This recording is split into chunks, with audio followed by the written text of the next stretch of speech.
welcome to the final episode of the Fast Food Nation Talks. We are going to be talking about the epilogue today, which is entitled, let me find it, Have It Your Way, which was really nice.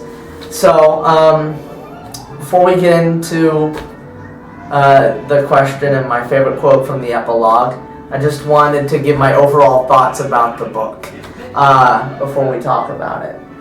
So I felt that Fast Food Nation is absolutely fantastic, to put it lightly.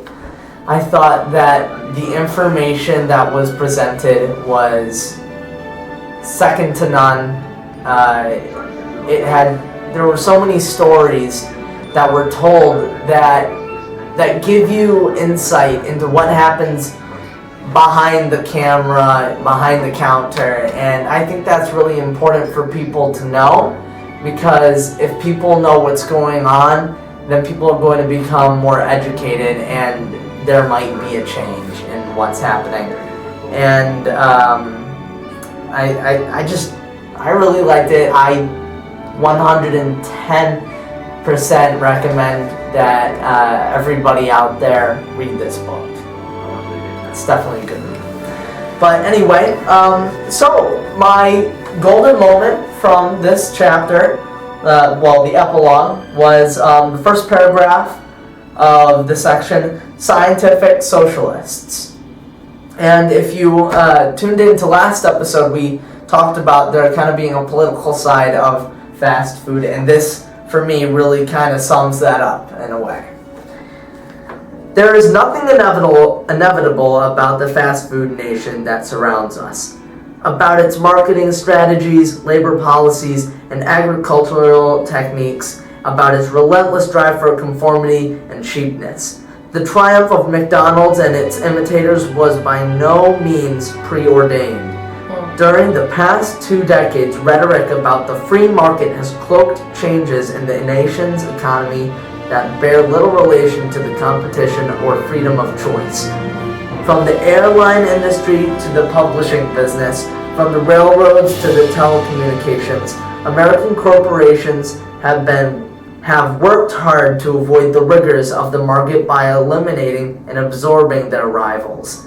The strongest engines of American economic growth in the 1990s, the computer, software, aerospace, and satellite industries, have been heavily subsidized by the Pentagon for decades. Indeed, the U.S. defense budget has long served as a form of industrial policy, as the quasi-socialist system of planning that frequently yields unplanned results. The Internet, at the heart of today's new economy, began as the ARPANET, a military communications network created in the late 1970s. For better or worse, legislation passed by Congress has played a far more important role in shaping the economic history of the post-war era than the free market forces. And then I just wanted to say one thing, because I just read the first sentence of the next paragraph, and I really liked it, actually. The market is a tool and a useful one. So I really like this paragraph in the epilogue, because it really drives home the point that politics are ginormous. Well, their impact is ginormous. Yeah, their impact are ginormous in the economy today, and especially in the fast food business. And my question is for you today. Do you see this rhetoric that the paragraph is talking about in everyday corporations like TV, fast food, etc.? Do I see that politics play a role in how companies do business? Yeah, in the corporations in today. And do politics support? You're asking me, do politics meddle in corporate successes and failures? Yes, and I'm asking you, because it seems to me that the politics of fast food, they're trying to shy away from that. They're trying to be, the politics are the man behind the curtain in The Wizard of Oz, too. Mm-hmm. Well, and have people seen that trailing leg out from the curtain? Mm-hmm. And have you seen it?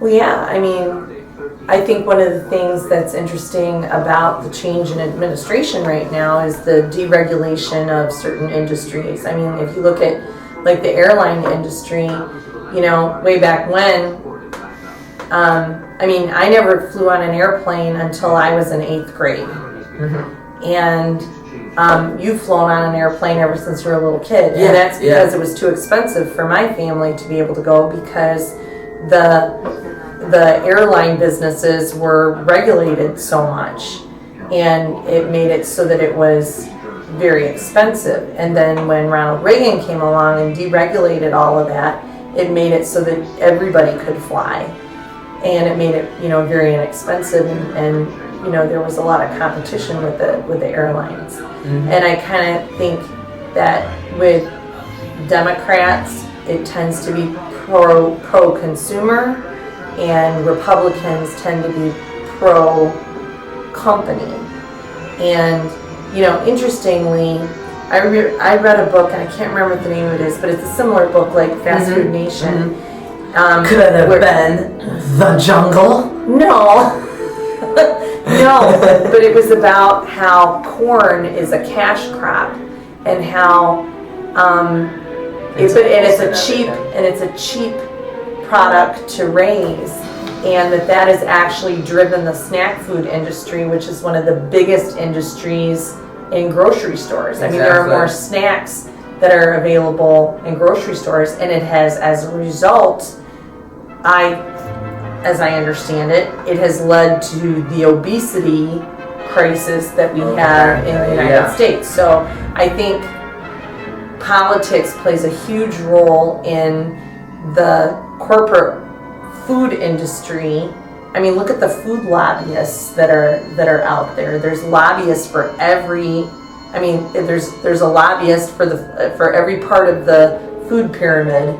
Exactly. And the thing is that you're not supposed to have. It's like with fast food. You're not supposed to have fast food as your main diet. As your diet, Yeah. It's supposed to be a treat, but it's not that anymore. It's turned into, hey, you know what? I don't want to make dinner. Let's just go get a hamburger from McDonald's. Right, and I can remember reading someplace that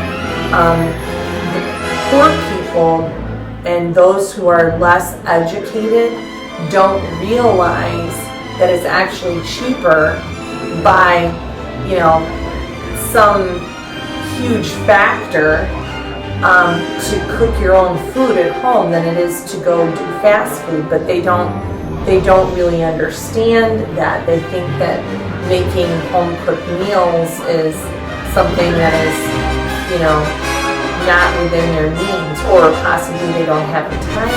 And that's the problem too, is that the fast food industry has taken advantage of the overworked and underpaid part of our society, because they sell cheap food, but it's really expensive. It's cheap for the industry, but it's expensive for the individual, for the consumer, in more ways than one. Exactly. And that was something I liked about Mrs. Obama, is that she promoted healthy living and healthy food choices.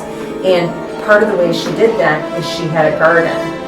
She had a cooking garden on the White House lawn. That's awesome. Not the White House lawn, but on the White House ground. Drives past the White House and you see The cornfield. planting some tomatoes.